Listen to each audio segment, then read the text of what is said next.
Yo quisiera trabajar, ve, como trabajan los bogas. Ay,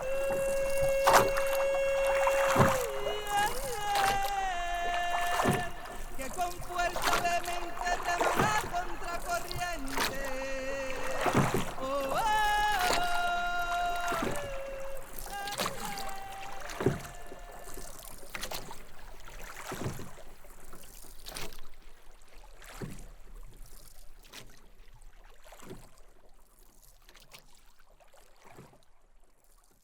Pues lo que nos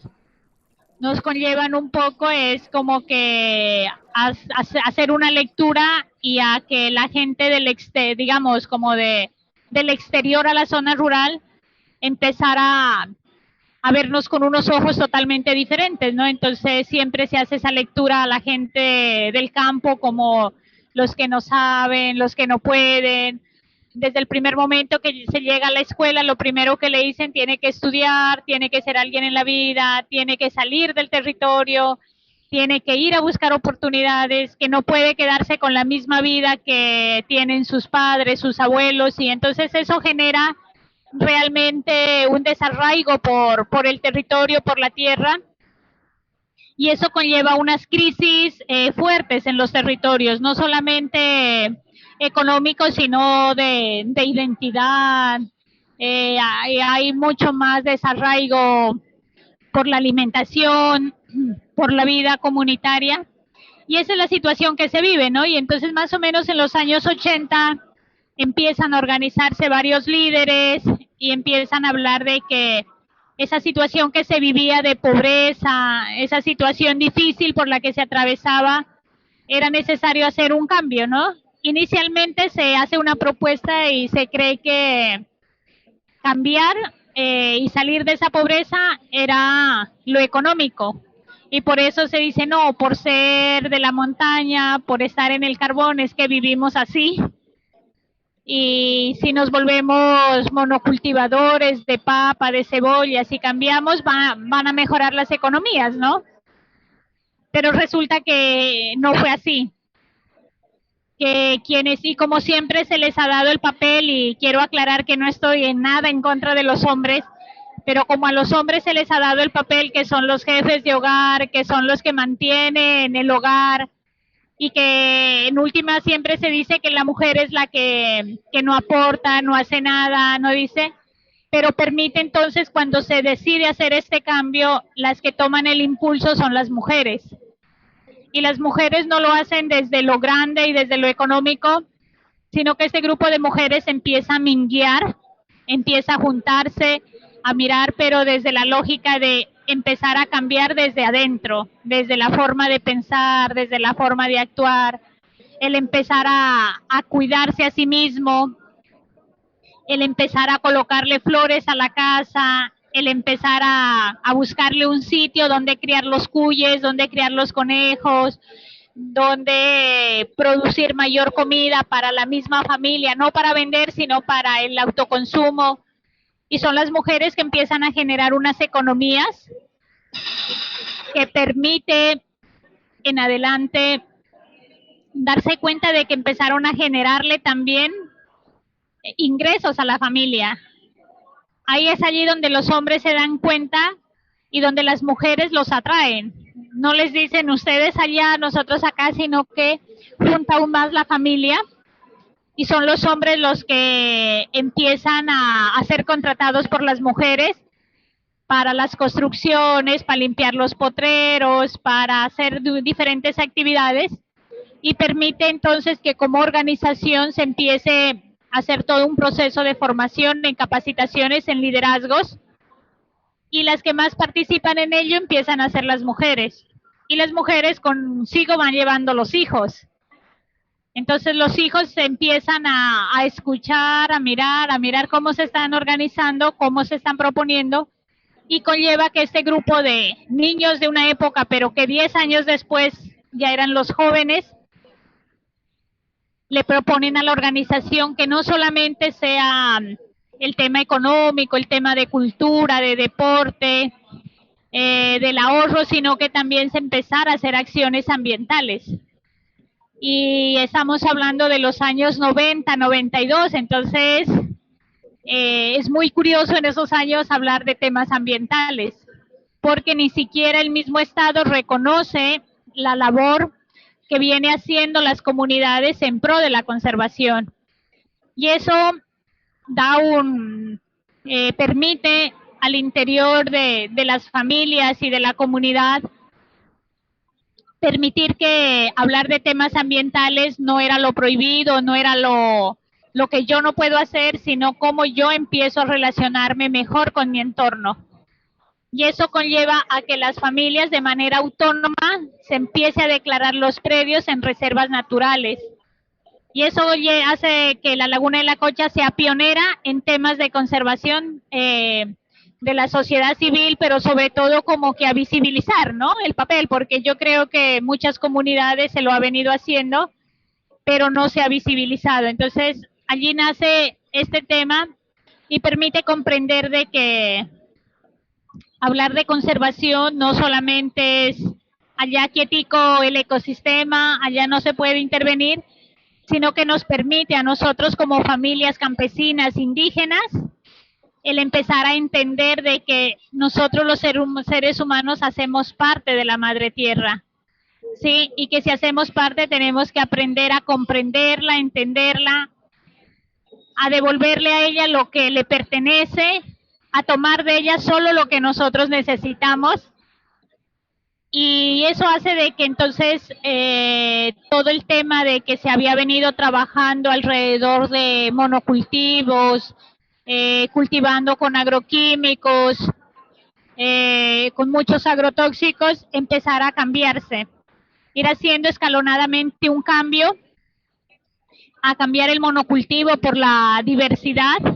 y creo que para lograr esto permite en un momento llevar a una minga de pensamientos, como nosotros le decimos, a decir de que los conocimientos, no existe un solo conocimiento, que el conocimiento que tiene la academia es uno, pero que no es el único, ni es válido, sino que también es importante el conocimiento ancestral, el conocimiento de los abuelos, de las abuelas, el conocimiento que hay en el territorio, y permite entonces con los profesionales que acompañaban el proceso, decirlo, pongámoslo en la misma balanza, al mismo nivel, y caminemos con los conocimientos, permitiendo generar nuevos conocimientos a partir de lo que le llamamos el diálogo de saberes. Y eso entonces de una otra manera permite mayor arraigo por el territorio, permite mayor arraigo por lo que uno tiene, y partimos de una primicia que dice que el que no conoce no ama y el que no ama no conserva. Entonces que primero hay que conocer para amar, y creo que esta estrategia de empezar a caminar el territorio, de empezar a mirar qué es lo que nosotros tenemos, permite cambiar muchísimo la visión, ¿no?, de quienes habitamos los territorios, porque ya no es mirar el territorio solamente como que qué es lo que yo le voy a sacar, sino qué es lo que me está ofreciendo para mi vida, y permite entonces que quienes hicimos parte de este proceso y vamos entrando desde muy temprana edad a ser mucho más conscientes, el empezar a comprender sobre todo de que entonces el vivir en el campo no es como nos lo muestra el modelo educativo o las políticas públicas, sino que realmente vivir en el campo es una gran oportunidad, de que vivir en el campo tenemos la posibilidad entonces de hablar aún más todavía de autonomía, porque quienes vivimos en el campo, y creo que lo que nos hace diferentes la zona rural de la ciudad, es que para nosotros existe mucho el sentido colectivo y el sentido comunitario. Para nosotros lo que le esté pasando a alguien, lo sentimos todos, o si le está pasando algo bueno a alguien, lo celebramos, y creo que aún los valores no se pierden, el valor del respeto, el valor de la solidaridad, el de estar allí acompañándonos siempre. Entonces, y siempre estamos como que velando por el bienestar comunitario. Y eso lleva entonces a transformar mucho el paisaje, a que se empiece a mirar que el territorio puede ser sostenible, a mirar de que el territorio nos puede generar economías propias para las familias, pero que también nos puede enseñar muchísimo. Y eso permite que en el año 2000 la Laguna de la Cocha sea declarada un humedal de importancia internacional dentro de la Convención Ramsar. Y esta declaratoria se logra gracias a los procesos que las comunidades se había venido dando y que tienen que ver mucho con ese conocer el territorio para defenderlo, porque precisamente desde el año 95 se anunciaba para la Cocha un proyecto que se llamaba el Multipropósito Guamués, donde se buscaba crear una hidroeléctrica. Nuestras aguas caen para el río Putumayo y lo que se pretendía era cambiarle el rumbo, que nuestras aguas no sigan su rumbo hacia la cuenca amazónica, sino que estas aguas cambien su rumbo hacia la zona andina, y eso conllevaría una destrucción total del ecosistema, pero también cambiaría toda la vida social, pero también se vería afectado todo el Putumayo, la parte baja se vería afectado, pero también se veía afectado la parte norte de Nariño, ¿no? Entonces, el detener este proyecto inmenso, pues que económicamente era, digamos, viable, pero que social, cultural, no era, ambientalmente no era viable, permite también entonces hacer esta defensa del territorio, lograr entonces que esos poquitos acciones que hacemos cada una de nuestras familias desde nuestras casas, el cuidar las semillas, el no usar agroquímicos, el cuidar las fuentes de agua, el permitir que nuestros niños empiecen a educarse desde una manera diferente, que no sean las cuatro paredes, sino que su aprendizaje sea en los páramos, en la montaña, en la laguna, en el río. Y eso permite entonces hablar hoy en día y diferenciar un poco lo que es calidad de vida con el bien vivir. Entonces, mientras la calidad de vida nos ponen a medirlo en temas económicos, en temas tangibles, en lo que yo pueda ver, sí, en dinero, mientras que el bien vivir lo que nos permite a uno es comprender qué tan felices somos, cuánto tiempo podemos compartir en familia, cómo está nuestro estado de salud, porque a veces pensamos de que tener salud es tener un carnet, pensamos que tener salud es acceder a unos medicamentos, pero para nuestros procesos comunitarios tener salud es tener bienestar, es tener alimentos sanos, es tener un aire puro, es poder tener unos espacios libres. Entonces, el cómo podemos disfrutar de lo que nos ofrece la Madre Tierra, quizá a veces, y comprender de que el tema ambiental no es un limitante, ¿no? Sino que el tema ambiental lo que nos está invitando la Madre Tierra es que aprendamos a hacer uso de ella, más no que acabemos, porque creo que eso nos hace falta mucho comprender, ¿no? A veces pensamos que hablar de temas ambientales es no corte el arbolito, ¿sí? O no se comprende de que realmente el sentido de hablar de lo ambiental es que la naturaleza me ofrece y que solo yo necesito. Y en ese sentido nos damos cuenta de que si yo estoy sembrando árboles, que si yo permito que se cuide, se conserve, pues me está generando leña, me está generando agua, me está generando buenos suelos. Y es así como hemos comprendido de que a medida de que hemos ido devolviéndole a la naturaleza lo que es de ella, la misma naturaleza empieza a uno a devolverle bendiciones. Y esas bendiciones se ven reflejadas precisamente en ese sentido de comprender que hay que cuidar la vida en todas sus formas, en todas sus manifestaciones, y que los seres humanos no somos los principales, sino que en la naturaleza también hay que aprender a escuchar a esos otros seres invisibles que de pronto nos están hablando, nos están diciendo, y que es también que hay que cuidar de ellos, ¿no? Porque la naturaleza, le digo siempre, ella solita puede vivir, pero los seres humanos no somos capaces de sobrevivir sin la naturaleza. Entonces, eso nos ha llevado a que valoremos mucho más el campo, de que como comunidades indígenas, que como comunidades campesinas sigamos habitando el territorio, sigamos conviviendo con ella, y creo que en ese sentido estamos ya trabajando con muchas otras generaciones. Por lo menos arrancan desde mis abuelos, mis papás, pero ya vamos, yo ya voy con mis hijas también llevando el proceso.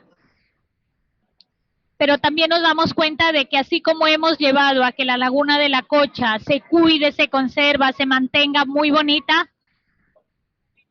hay otros ojos que ya no la ven solamente por esa conexión espiritual, por esa conexión energética, por lo bonita que es,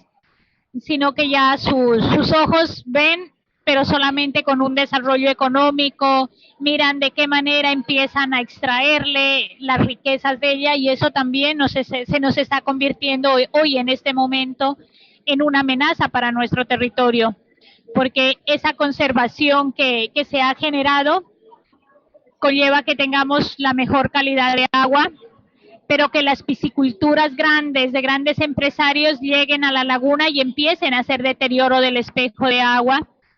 de que el espejo de agua que hay en la laguna, siendo de todos, empieza a privatizarse, como políticas de turismo masivo empiezan a llegar sin importar que estamos habitando unos ecosistemas frágiles, porque precisamente la Cocha le abre la puerta a la Amazonía colombiana, y quizá también como muchos de los nuestros han empezado a desprenderse de sus tierras para que estén en este momento en otras personas que lo único que buscan es un interés económico, sin entender y comprender pues que la Laguna de la Cocha, como lo decía inicialmente, es patrimonio de la humanidad, es un lugar sagrado para nosotros los quillacingas, y que el deterioro de la Laguna de la Cocha no solamente ve afectado a quienes habitamos, sino que se vería afectada a la Amazonía colombiana, pero que también se ve afectada a la ciudad de Pasto, y en sí se vería afectada a la humanidad, ¿no? Entonces, en ese sentido, el llamado y la invitación a que nuestros territorios son territorios de vida, que nuestros territorios son territorios de paz, y que es importante que quienes los habitemos tengamos la capacidad de aprender a convivir con ellos, ¿no? Qué bonito, qué bueno. Ay, yo quiero hacerle unas preguntas. A ver, sí. Esa idea que usted plantea de mezcla de saberes entre el saber ancestral y el saber, digamos, de las universidades o de la academia, ¿cómo lo fomentan ustedes como comunidad? Digamos, ¿hacen algún tipo de apoyo para que algunos de sus jóvenes vayan a la universidad y después regresen a la tierra a poner en práctica lo que han aprendido, o cómo lo hacen en general? Bueno, inicialmente yo creo que el proceso que se ha venido haciendo es generar unos acompañamientos a las primeras edades para que se refuerce la identidad, se refuerce lo propio, se refuerce como todo ese valor, ese amor por el territorio en esos primeros años de vida. Y que cuando ellos ya estén mucho más jóvenes y tomen la decisión de salir, tengan la capacidad de llevar esa identidad adentro, que no importe dónde vayan, ya son conscientes y ya saben qué es lo que tienen en su territorio, y que los aprendizajes que hay afuera permitan es mirar qué me sirve y qué puedo aportar. Y yo creo que es bien importante, y voy a poner el ejemplo, ¿no? O sea, mientras el biólogo sabe de taxonomía y sabe de nombres científicos y empieza a hablar de temas, desde el abuelo es el que sabe cómo se usa la madera, en qué ciclo lunar hay que cortarlo. Él es el que sabe que si canta algún ave nos está anunciando que va a llover, que va a hacer sol. Cómo aprendemos también a entender el territorio, y creo que es allí donde empezamos a generar. Si yo valoro y aprendo a escuchar mi territorio, empiezo a escuchar a mis mayores y empiezo a valorar lo que ellos tienen, pues eso me va a permitir que cuando yo llegue a conjugar un poco con la academia, pues me permita también reforzar y mirar qué me sirve, ¿no? O sea, yo creo que voy a poner el otro ejemplo, y que quizá a veces le digo, no tengo nada en contra de los agrónomos, pero quizá los agrónomos, la manera en cómo han sido formados, eche venenos, produzca monocultivos, pero como nuestros abuelos nos permiten de que es posible cultivar diversidad, pero que al mismo tiempo es posible cuidar el suelo, pero que al mismo tiempo usted guarda los conocimientos, y que hay es mucho más amigable con el entorno, que entonces cuando utilizo abonos orgánicos, empiezo a hacer todas esas otras, entonces sí me permite, llego al otro conocimiento y sé qué semillas yo no las debo utilizar, o qué semillas me van a afectar mi salud, van a afectar mi territorio, entonces, pero es importante saber cómo se hace una polinización, es importante saber cómo se reproducen las plantas, cómo mejorar. Entonces yo creo que eso le aporta desde lo que se tiene. Entonces, en ese sentido, estamos diciendo de que, por eso decimos, ninguno de los conocimientos es más importante que el otro, sino más bien cómo los aprendemos a aceptar y los conjugamos. Y quizá voy a meter un poquito aquí la cucharada, en el sentido de que para nosotros las comunidades, aún ese sentido es comunitario, ¿no? Mientras que la academia es muy individualista, en el sentido de que se crea un ego frente a las investigaciones. Y a veces llegan muchas investigaciones y muchos expertos diciendo, yo descubrí, ¿no? Es que yo ahora apareció tal planta que cura tal enfermedad, pero cuando usted si empieza a mirar de que eso no es así, entonces uno pregunta, y bueno, ¿dónde, a quién le preguntó, quién le dijo, quién lo llevó, quién lo guió? Pues resulta que muchas de todas esas investigaciones y de los supuestos descubrimientos, las comunidades lo hemos vivido toda la vida. O sea, para nosotros tal planta la usamos para tal situación, pero llega el investigador y dice, no, yo la descubrí. Entonces sí nos parece que en ese sentido a veces siempre no se hace ese respeto, y creo que es la invitación un poco también a la academia, a que es muy necesario no dejar a un lado a la comunidad, sino cómo construir de manera participativa, de manera colectiva, pues procesos que nos vayan y que nos permitan realmente lograr cuidar la vida, ¿no? Pero ¿y eso cómo se puede lograr que ustedes le enseñen a las universidades? Porque sí me parece que ahí es donde puede estar la clave de, o sea, tratar de hacer que esa relación no se vuelva una relación como de que, hola, sí, que no se vuelva una relación de que hay unos que supuestamente saben que son la universidad y otros que no, sino, y que son las universidades las que van a la comunidad, pero casi nunca la comunidad va a la universidad a tratar de como cambiar un poquito la cosa. Yo creo que también sería bueno encontrar maneras de no sé, como de generar presión desde otro lado, ¿no? Ojalá se pudiera. Sí, yo creo que es posible, ¿no? Sino que, como lo que yo les decía al inicio, como nos han creado esa barrera, sí, de que la academia es superior, y de que la academia abre esa brecha, y creo que la universidad siempre llega en el son de ser el experto y ser el que sabe, pero nunca se ha jugado ese otro papel de decir la universidad, yo vengo a aprender de la comunidad. Y yo creo que eso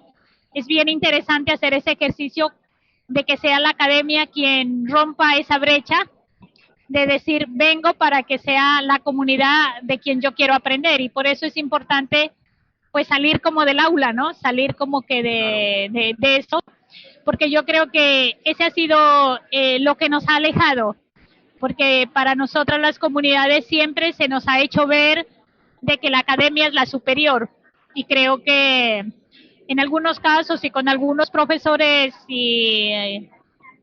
académicos, yo creo que ya ha habido ese acercamiento y lo vienen haciendo, pero hace falta como que desde un ministerio, tengan como esa política de ver que las comunidades también hay mucho que aprender de ellas, ¿no? Sí, y una última preguntita. ¿Usted cree que hay como una manera distinta de entender la relación con la tierra de las mujeres que de los hombres? Sí. Son mejores Ay, ustedes. No, eso está claro. no, yo creo que lo voy a hablar un poco desde mi visión como quillacinga. Sí. Cuando hablamos de que tenemos esa conexión, y es en el sentido de que las mujeres comprendemos, partimos un poco más como de lo sencillo, ¿no? Desde lo pequeño, y eso nos hace diferentes de los hombres, ¿no? Yo le digo, el hombre es el que piensa en grande, es el que piensa porque siempre se le atribuye la fuerza, mientras que las mujeres se dice que somos la parte débil o que somos, pero hace de que esa sensibilidad que mantenemos en las mujeres, hace de que esa sensibilidad también sea con relación a la madre tierra, ¿no? Las dos partes se puede convivir con la madre tierra, pero sí tenemos como esa visión. Mientras el hombre piensa en lo grande, las mujeres pensamos en lo pequeño, y desde lo pequeño vamos construyendo y vamos enlazando hacia lo grande. Entonces,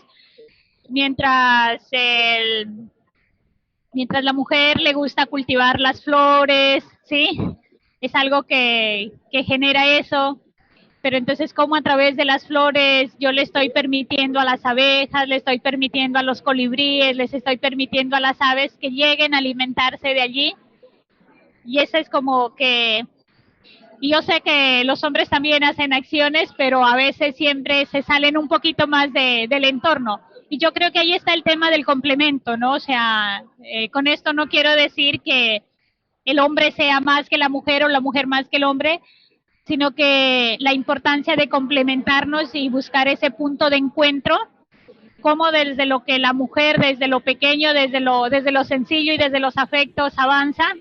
pero como el hombre desde la fuerza, desde la visión que tiene, pues encontramos ese punto de equilibrio, ¿no? Y creo que la madre tierra nos invita un poco a eso, ¿no? O sea, que no nos veamos que quién es el que más sabe, sino en el cómo nos juntamos desde esas dos visiones. Yo quisiera trabajar